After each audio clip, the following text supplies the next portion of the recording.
then what you tend to do is you put up kind of what you want to see against what you've seen on the internet, particularly Pinterest. Anybody here know what Pinterest is? Yeah, Pinterest is the greatest and the worst environment in the whole world. If you don't know what Pinterest is, just type in Pinterest in your search engine. You'll figure it out. It's where they make you feel like a failure. That's what Pinterest is all about.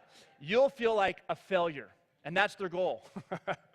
And they'll love it the whole way. But this is what you do, right, with the Pinterest. You see a picture like this when you go see Santa. Take your kid, next slide. Go see Santa, and you want to have your kid get a picture with him. You're thinking, this is what's going to happen. He's going to pull her up or him up, and they're going to have a great moment together. She's going to laugh, and it'll be great. Get a great snapshot, put it on Facebook and Instagram. The world will think that family is amazing.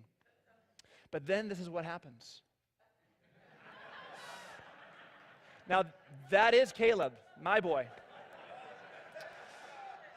That's what happened. Took one look at this man who seemed like a very jolly old man, but he was terrified. So do you think we posted on Facebook? Absolutely. Absolutely. Right? But it isn't exactly what we had hoped it would be. In fact, while he was on, like, come on, Caleb, smile. Come on, Caleb, smile, right? You're just trying to create that picture you had in your mind. Or you might be like like myself in this, where you see a picture of somebody who's sporting a new hairdo or a new facial kind of hair, or even a new outfit, right, you ladies, thinking that would be amazing to wear to my next thing. And you have a picture of this in your mind, like, I want to look like that person. Once I arrive there, right, that new little mustache would be perfect on me too. But then the reality, you look like this. You're thinking, it looks so much better in the picture than when I put it on myself. Fail, right? Pinterest fail. And then you parents, if you have new kids especially, but all of us want to put on our Christmas best for those postcards we send out to everybody in the whole world. So we get our kids all dressed up and buy new outfits and thinking of this picture it's going to go on that postcard to everybody. And you think that they're going to love the hats and the lights and they're going to have a great time and smile. And so you put them there with the camera and it ends up like this. Just isn't working out, right? And you got everybody ready, a lot of money spent for this moment, and nobody's cooperating. Oh my goodness. Do you feel the stress? I mean, that's what I feel. My wife feels, especially, who bought all this stuff and had the perfect picture in mind of trying to get the kids who don't care about anything cooperate with you for the moment.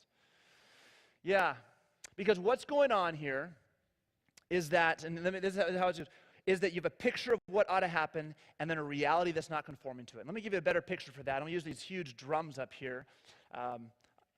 I had other things before, but I was told they don't pick up very well in the back. So here we go.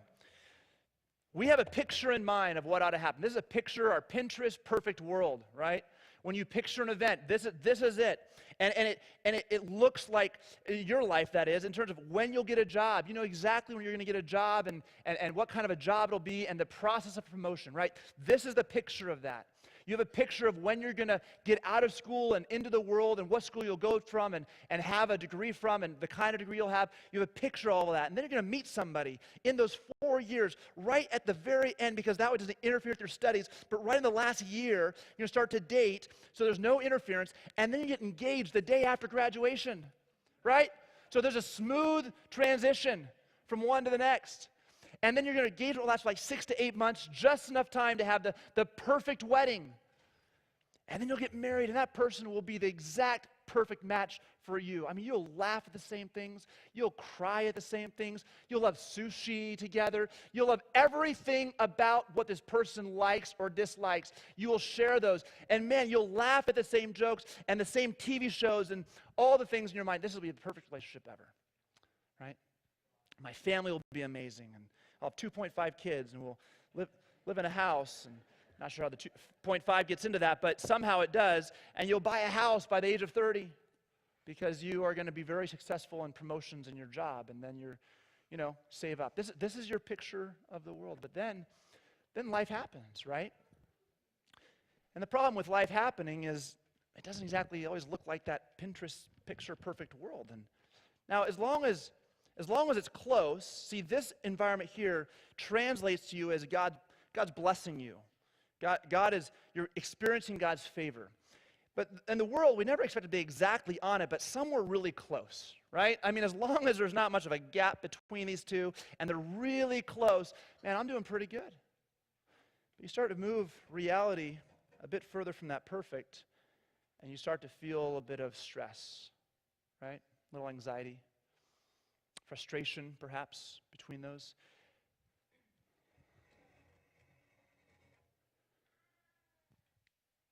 Now you're terrified. Now the stress is unmanageable. In fact, you don't even know if the picture even exists anymore. If you can get back to that picture, that is a lost hope. Because you are so far away from what you expected, because that relationship that you got into, she doesn't like the things that you like, doesn't laugh at the same things. It's very different than you pictured. You haven't gotten the job when you thought you would. It's a very different kind of job too, and you're making a lot less money than you thought you would make. In fact, your plans are buying a house to push back till the time you're 70. Because you'll inherit your parents' house. Right? I mean, it just keeps you pushed back and pushed back farther, and this is stress.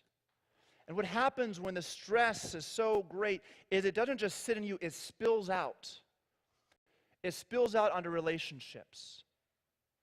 This is what you experienced this morning if you have kids, like we do. Those of you who had kids who are young in the past, trying to get out of the house.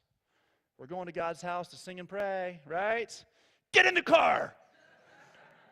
Put on your shoes! You're not cooperating with the plan to get out of the house. There's a time frame. We got to be there on time. I mean, at least within the 10 minutes of the beginning of the service.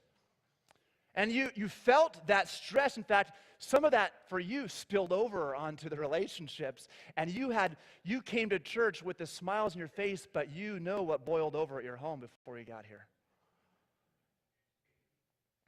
That's what you're experiencing. And it's not just spilling over onto people. It spills over onto God. Because again, this is the definition of God blessing you. This is God's blessings in your life. You're experiencing that, and you're way over here. And so you're, Lord, do you not care? Does it not matter? Do I not matter? I see other people who are living the pictured dream that I had. Why is it so hard for you to bless me like that? And we get frustrated at God, disappointed with God. We're stressed out. I think a lot of us live in this experience. This morning, we're going to explore in our scriptures a moment that Jesus had with a woman named Martha. And Martha, she had a lot of expectations and a picture of what that moment with Jesus was going to be like. But she found throughout the course of the time that it was very much of what she didn't picture it would be. And her stress level grew, and it started spilling out on her relationships, both with the other people in the room and with Jesus himself. And you and I are going to get a chance to listen in on that moment. Because in that moment, Jesus is going to teach her. He's going to show her and teach you and I a bit about herself and a bit about ourselves. He's going to teach her about priorities, and ultimately he's going to teach her about the stress she's feeling. He's going to do the same for you and I this morning. If you don't have your Bibles out, pull those out and turn to Luke chapter 10. Luke chapter 10, which is not too far along in your Bibles. It's in the New Testament. If you don't know where that's at, go to your table of contents at the beginning. There's two sections, Old and New Testament, you'll see.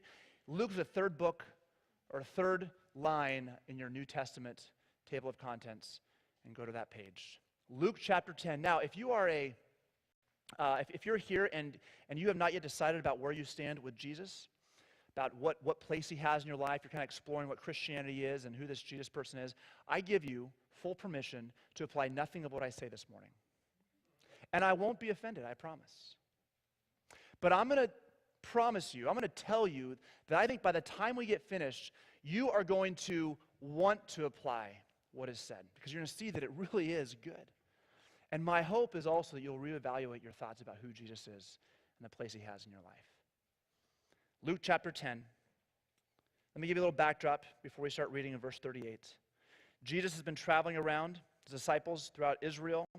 Now, in that day, traveling around from village to village, teaching and healing and so forth, and that entailed something called spur-of-the-moment hospitality, because they didn't have phones, they didn't have the internet, so they couldn't call in advance and say, hey, let's get on our Expedia.com and find a hotel that's a good price in that next village, or let's call so-and-so, because we know them there, let them know we're coming and see if we can't get some rooms available. They would just show up in a village, unannounced, start sharing, ministering to people, and rely on immediate hospitality, unplanned hospitality.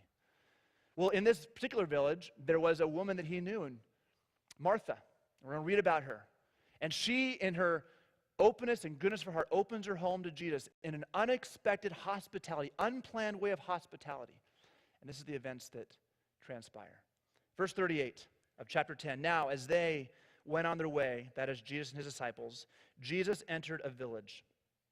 And a woman named Martha welcomed him into her home. Unexpected hospitality. She was not ready for it when she woke up, but then that day changed. He showed up and she welcomed him in. Now Martha, if you know the name Lazarus, then you know that Martha is attached to Lazarus. Lazarus is this guy who rose from the dead because Jesus raised him from the dead, right? He died, and then Jesus rose him from the dead. Mary, as we'll see in a moment, and Martha are his sisters. And Martha loved Jesus. She's a devout follower of Jesus. So when he showed up, it was, you've got to stay in my place. Even though I'm not prepared for you, you've got to stay in my place. And verse 39 says, and she had a sister called Mary, who sat at the Lord's feet and listened to his teachings. But Martha was distracted with much serving. And she went up to Jesus and said, Lord, do you not care that my sister has left me to serve alone? Tell her to help me. Now you get the sense right away that Martha has a plan of what that day is going to look like. And you get the sense that it's not going as planned. You get the sense that there is an idea that she had in her mind. And let me tell you a bit about that idea, even though it's not in the text. Let me just speculate for you. She was thinking to herself, when Jesus is here, he's going to experience a 5-diamond experience. It's going to be so good. Now keep this in mind, though. In order to create a 5-diamond experience on the cuff like that, it entailed killing the animal and cleaning the animal before making the food. It entailed getting the eggs out, right? Picking all the herbs from the garden. There was a lot of pre-work. It wasn't just take the lasagna that's in the freezer and throw it in the oven for 2 hours and you're good to go. I know that's what you have in your mind with unexpected hospitality, but that was not in the cards for this first century. It required an incredible amount of work. And Martha wanted to give Jesus such a 5-diamond experience. And here's why I think she did. Because she wanted Jesus to leave her house when he did and just brag about her. Man, that was the best meal I've had in weeks. And then what he'll do is he'll use her as his example for hospitality when he teaches somebody else about it. Let me give you a picture about hospitality. Martha. That's what you want to be like. That Christian virtue that I'm calling Martha, right? She wanted to give him the best experience that she possibly could. Now, you have to remember that desire isn't a bad thing. I mean, her wanting to honor and give the due course for the King of Kings and Lord of Lords, for the Messiah, right? I mean, this is who Jesus was. That's a good thing. In fact, the scriptures say that we are to work as things as for the Lord, not for men, implying do your very best. I mean, she wanted to give Jesus her very, very best. And it never occurred to her that anything but the best would be given to him. It never occurred to her that anything but a 5-diamond experience would be given to him. But Mary had a different plan than she did. And her plan depended on Mary's cooperation. So she had this picture of a great meal and a comfortable bed and that he'll brag about, and she was sitting over here. And it's eating her inside of her. It's wearing her away. Let me ask you a question just about that scenario right there. Why did Martha get to choose and decide on the plan? Let me put that more toward you. Why do you get to decide on the plan? Why do you get to decide that traffic will flow at a nice even rate of 70 miles an hour? Why do you get to decide on the income level you're going to have throughout your life? Why do you and I get to decide the plan?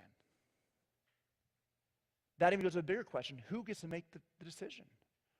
Who makes the plans? Well, the Bible is very clear that God's the one who makes the plans, right? But you and I, nonetheless, still make plans. We have a picture, and we hold on to those. In fact, we see that everybody then must have the same mindset of the same plan. Martha expected Mary to be on board with that plan. He expected her to get up and cooperate and engage with her, making sure the diamond experience was realized. And it wasn't happening. They were over here, and the stress was building up. And I know what you're going to say, the same thing that Martha would say, in terms of why do you get to make the plans? And here's the reason. Because you'll say it's logical. My plans make sense. I mean, Jesus is the King of Kings, the Lord of Lords. He is the Messiah, the one we're waiting for. Why would he not deserve the very best? That makes total sense to me. And all of the plans that we make total sense to us. It's logical, right? And so since it's logical and it makes sense, then you got to get on board my plan, because if you don't, then you're illogical and you're not operating in the blessing and desire of God. You know, I got married later in life. I like to think of it later in life because I'm not very old now, but it makes me feel like I'm more seasoned. But I got married at 35, and so it gave me a lot of time between my 18th birthday and my 35th birthday in order to establish and decide on what a good life pattern is. All by myself. It was easy, right? I had nobody else competing for that definition. And I came to the decision as I was going through life that life makes most sense in a godly lifestyle by having certain kind of practices and disciplines in my life. I mean, there's a certain amount of exercise and stewardship of my body that God would want from me. So I'm going to exercise at these times of the day, and it fit into my pattern. And then I'm going to eat certain foods because that's good stewardship of my body, right? And I'm going to get sleep at this time of the day. And I'm going to engage in these activities here and there. And all those make sense because these are all godly things, and God is smiling down on me. Then I met a girl. Here's my plan. And I really liked this girl. But she had a different plan of what those things looked like. Of what God was showing her about patterns and disciplines and so forth. And she didn't share the same convictions I had on length of time and time frame. I mean, I thought it's best to do it in the morning before people are up so you get it out of the way. She wasn't a morning person. Wasn't exactly the best time to do it on, right? Saw the disparity, the differences. A girl I really liked, but my plans were not getting affirmed and jumped on board the way I'd hoped, and she had different plans, kind of like Martha and Mary were experiencing. So you know what I started praying for?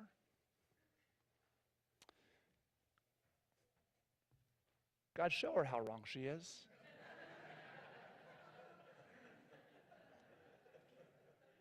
Just show that to her. Help her realize that that the things that I've spent years testing and trying out really are good and logical and godly. And she needs to just understand that I'm smarter than her on this. And so this should be the way it goes, right? Change her. Change her. That's what Martha does, right? Jesus. Do you not care? I'm doing all these things, and Mary's not helping at all. Tell her to help me out. Tell her that my plan is the good plan. Tell her that what she's doing is the wrong kind of plan. Are you hearing this? And do you notice also that the frustration is not simply spilling over from Martha onto Mary. It's spilling over onto Jesus. She's frustrated with Jesus. You know why? Because Jesus was an accomplice in Operation Destroy Martha's plan. Hear me on this. Jesus knew Martha. He knew from the moment that Mary sat down at his feet that Martha's blood was starting to boil because he knew what she intended to do for them. He knew that her agenda was to give them this 5-diamond experience. and that she couldn't pull that off because the work was too much, and she needed Mary to at least help out with some of that. And Mary sat down at his feet, and you know what Jesus did? He started to teach her. Here's what Martha thinks Jesus should have done. You know what, Mary, it's so good to see you. So happy to be here, but you know what? I think Martha just needs some help. She's just overwhelmed, too much going on in the house. Why don't you go help her out? We'll talk later. But instead, he's like the longest-winded preacher ever, right? I mean, land the plane, Jesus. Mary just absorbed, oh, this is so good, right? I'm loving this. Jesus wasn't helping Martha out at all, even though he knew what she was needing. She comes over. Tell her to come over to me. I'm committed to my plan, Jesus. You need to be committed to the same thing. Jesus says to her in verse 41, but the Lord answered her, Martha, Martha. And I love that Martha, Martha, because it wasn't that Jesus was frustrated. He was kind of just waiting for the boiling point to happen so he can just speak into her heart. He was waiting for the worlds to converge so he can speak into Martha, Martha. You are anxious and troubled by many things. We might even say you're distracted from the main thing, by the many things that you're anxious and nervous about. But one thing is necessary. Necessary is that word in which this has to happen. It's like you have to stay on, especially if you stay on the cliff or you will fall. It's necessary. If it's necessary, then it can't be otherwise. One thing is necessary. This has to happen, Martha. Mary has chosen the good portion, what she's doing, which will not be taken from her. I don't think Martha was too excited about that answer because it shattered her picture. And also in many ways said, just like, well, I won't go there, but also told her that what you're trying to give me was a second-rate thing compared to what she's given me, to what we're experiencing here. That's where jealousy starts to surface. That's where envy starts to surface. Even bitterness starts to surface. The one thing that is necessary, he says to her, by implication here, is not that you impress me to the point that I want to use you in parables. Jesus is not impressed by anybody. Jesus isn't looking for you to impress him. The one thing that's necessary is relationship with me. That's the necessary thing, Martha. You're over here trying to impress me. Mary's over here enjoying me. You're over here trying to build a reputation of what I'm going to share the world by you. Mary's over here learning from me. See, relationship with Jesus, to be in relationship with him, I'd say entails 3 words. One is that you listen. You can't be in relationship with him, who he is, without listening to him. Second is that you trust him. This is all implied here. She is listening to learn, to trust. And the third thing is to follow or obey. To be in relationship with Jesus is to listen, to trust him, and then to obey or follow him. And if you're sitting there for any length of time in which you are listening to Jesus and you're trusting him and enjoying him, you're going to see Jesus model, but you'll hear him teach also this component that reflects the spill out of the joy in him. You're going to hear him say, hey, as I have loved you, love others. As I've loved you, love others. Which puts then this application in 2 parts, we might say. The necessary thing is for you to enjoy, to be in relationship with me, but it's also relationship in general, in all that you're doing. Instead of impressing the world, enjoy the relationship you have with people. Enjoy their presence. Get off the rocker of having to have the Pinterest perfect experience and just enjoy people, because that's interfering. You know, my son and I oftentimes make biscuits. I'm really good at making biscuits. I really like my biscuits. And you laugh. You laugh. Shame on you.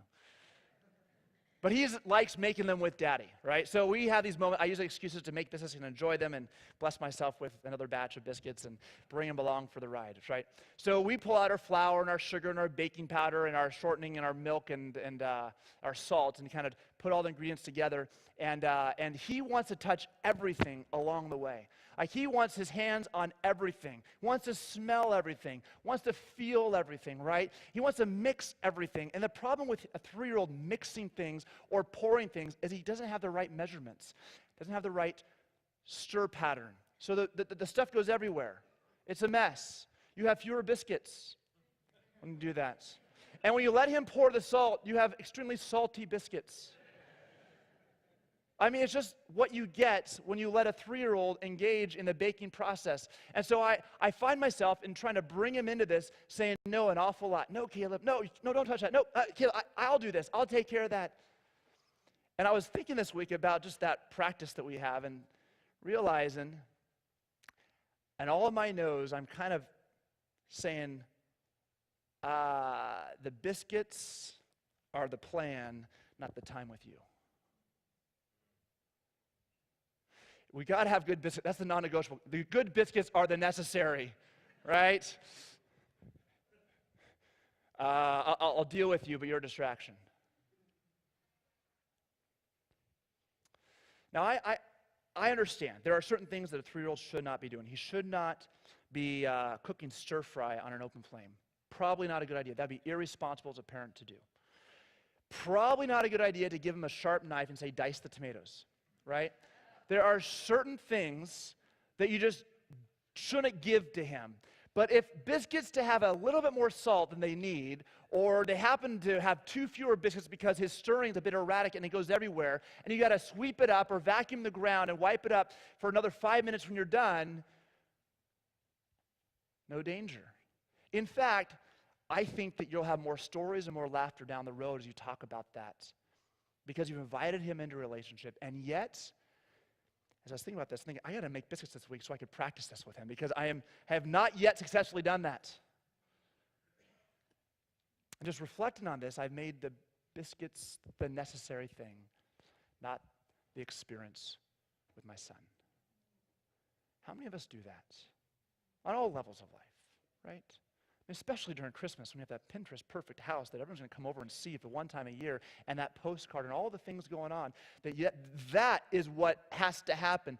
That's the necessary thing, and all the other things around it are sort of serving that one thing, the relationships that you have with people. They become enslaved to your neurotic desires. You know what the word neurotic means? It's all of those little things that you worry about that really don't matter. And we enslave people to our neurotic desires because we have to have them. We have to have them a certain way. We have to have them done. Now, let me just say this really quickly. I am not in any way suggesting that you ought to not have a clean house, that you ought to never wash your hands, that you ought to throw all responsibility of good hygiene and good house care out the door because you want to only focus on being relational in the moment, and gosh, sometimes it's no fun to do those things, and so we'll never do them. That's not what I'm saying at all. But I'm trying to emphasize on the flip side that in the process of doing those things, there is a more necessary component as you go about that. There's something, those aren't the necessary, though you want to accomplish them. The necessary are the relationships that you're engaged in the process of that. That's what's necessary. It's the time, the extra time you take to get something done with your kids. Even though you got to discipline them along the way and work, taking the time away to do that, to be with them and instruct them and care for them and show them that you're not just trying to accomplish something with them and they're an ends to a means, but they themselves are the ends of all the other means. Here's what I'm also not doing. I am not in any way trying to give you ammunition for your spouse or your parents. Don't you dare go home and say to them, lighten up. Pastor Tim said, lighten up. Here, listen to his message, you Martha. That's not what I'm saying. Because if you think that, then you're missing the whole point of this.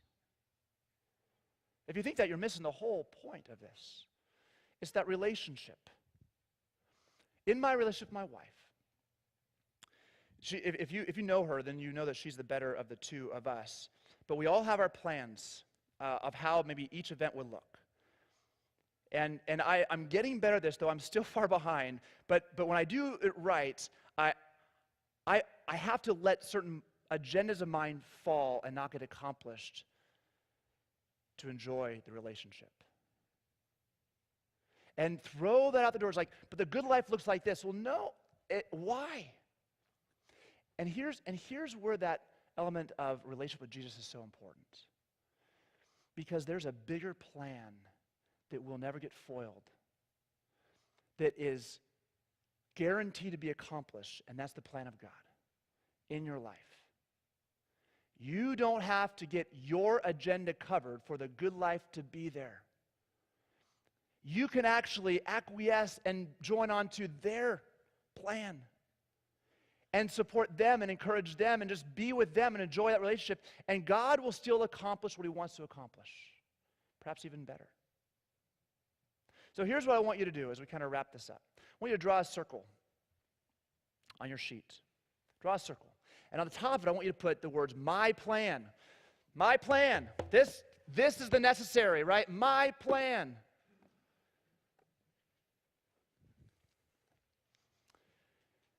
So what's happening in the circle is this is the necessary. This is the non-negotiable. This is what everything else in some ways is secondary or subservient to.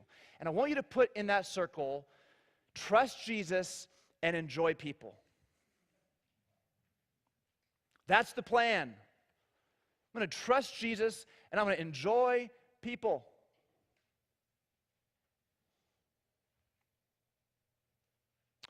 And then all around that circle, I want you to fill in other things, such as I want to impress people, reputation, wealth. What are those other things that distract you from the necessary thing? I put a few up there. Perfection, that Pinterest perfect photograph, that Pinterest perfect house, that Pinterest perfect whatever, life. We've got to throw that out the door and put as the main thing, my plan today is to trust Jesus because he's got me and to enjoy people.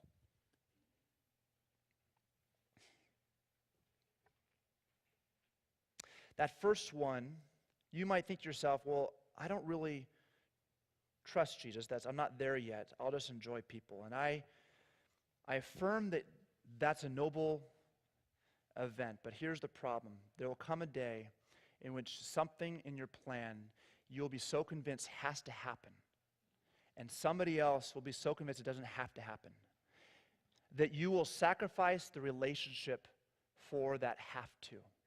And it might be a spouse, it might be a child, it might be a parent, it might be a close friend, or it might be even a member of the family of God. And unless you're convinced that there is a God out there who has a plan that supersedes both of yours and that his will never be foiled and will be accomplished in your life and it's for your good, you will never let go of your plan because you've convinced yourself that it is necessary to experience the blessing of God. And you've got to trust that the full measure of God's blessing comes through Jesus Christ, and I'm trusting him. So try as you may, you're going to find yourself frustrated oftentimes. So this is where I want to challenge you. If you aren't trusting Jesus, I'll enjoy people, but trusting Jesus, you're going to have a very hard time really enjoying the people the way he wants you to enjoy them. Because life is just that way.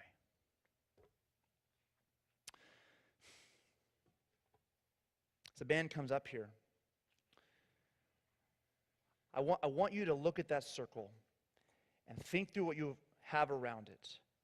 And start planning on this afternoon. It starts this afternoon. this afternoon, when I go home, when I leave this place, as I'm even here with the people here, my priority is to trust Jesus, listen, trust, obey, and enjoy the people. Let me tell you, there is a lot of rest in that. It lets people permission to be a little bit messy. Gives you permission to not have everything perfect. It allows you space to breathe so you can really enjoy the season that God has called you to celebrate. Let me pray. Lord, I pray that you would just encourage our hearts this morning through your word. I pray that you would encourage our hearts by your Spirit's power. I pray, Father,